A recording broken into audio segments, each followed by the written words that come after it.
तो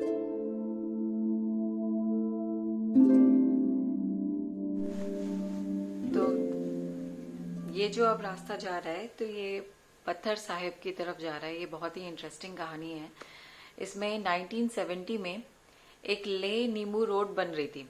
तो उस टाइम पे ये एक बहुत बड़ा सा बोल्डर मिला था रास्ते में, और इसको हटाने के लिए बहुत ज़्यादा एफर्ट्स करे गए, लेकिन इसका कुछ हुआ नहीं। इसमें जो मशीन थी उसे इसको मूव करने की बार बार कोशिश कर रहे थे, तो वो पूरे दिन हुई नहीं। उस at the end of the day उस मशीन का ब्लेड टूट गया।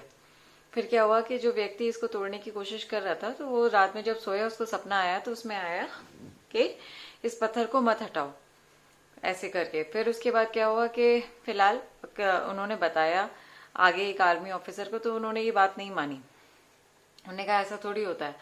तो फिर उसके बाद क्या हुआ कि बाद में इसको ब्लास्ट, बहुत दिन तक एफर्ट करते रहे, इस पत्थर का कोई नुकसान नहीं हुआ। फिर उसके बाद इसको ब्लास्ट करने का प्लान किया गया, और जब ऐसा डिसाइड हुआ तो वो क्या कहते हैं, जो आर्मी ऑफिसर थे, तो उस दिन संडे था, मतलब सोए हो रात में, तो उनको भी सपना आया कि इसको पत्थर को मत हटाओ। फिर क्या हुआ कि नेक्स्ट डे क्या कहते हैं, उनको भी ये ड्रीम आया। और उसके बाद क्या हुआ कि आसपास के कुछ लामा और वो सारे लोग आए, और उन्होंने कहा कि इस पत्थर की हम, और उसमें क्या था कि जो बोल्डर था उसमें बहुत सारे प्रेयर फ्लैग्स भी लगे हुए थे जब वो उसको वो करने की कोशिश करते, और उस पर एक इम्प्रेशन सा था उसके उसमें पत्थर के बीच में। तो लामा जो थे उन्होंने ये बोला कि ये एक नानक लामा थे, ये उनका इम्प्रेशन है। तो वो गुरु नानक देव जी के बारे में बात कर रहे थे।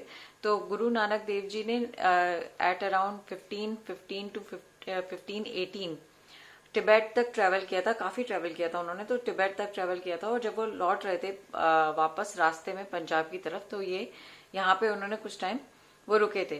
तो ऐसा बताते हैं कि जहाँ पे ये है पत्थर साहिब, वहां पे पहले एक डीमन रहता था, बहुत पहले उस टाइम में 1515 में।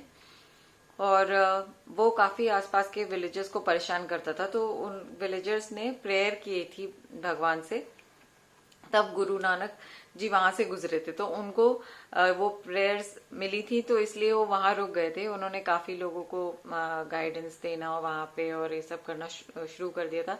वो एक रिवर के बैंक पे ध्यान करने लगे, और वहां कुछ दिन से रहने लगे। तो फिर क्या हुआ कि उस डीमन को देख के, उस डीमन ने देखा कि लोग इसको इतना मान रहे हैं और ये कर रहे हैं गुरुजी को, तो उसने उनपे अटैक करने के बारे में सोचा, और वो पत्थर, एक बड़ा सा जो बोल्डर था, वो उनकी तरफ फेंका। लेकिन जैसे ही उनकी बॉडी को वो टच हुआ, वो बिल्कुल वैक्स वाली कंसिस्टेंसी में कन्वर्ट हो गया वो पत्थर, और उसमें पूरा एक इम्प्रेशन उसका आ गया। इनफैक्ट उसके बाद उसने देखा कि इनको कोई हार्म नहीं हुआ, और ये तो वैसे ही मेडिटेट कर रहे हैं।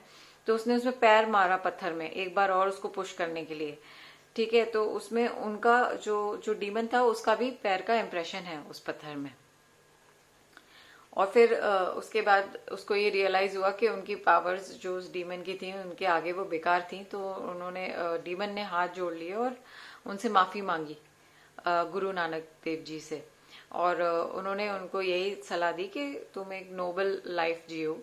और तब जाके वो प्रॉब्लम जो था विलेजेस का वो सॉल्व हुआ। और फिर वो ये पत्थर था जिनको लामा और अब सिख कम्युनिटी भी इसकी प्रेयर करती है, और ये आर्मी इस गुरुद्वारे को टेक केयर करता है। और इसमें जो भी खाना होता है वो आर्मी की कैंटीन से ही आता है, तो उसके बड़े बड़े ट्रक्स आते हैं, और उससे भंडारा चलता है।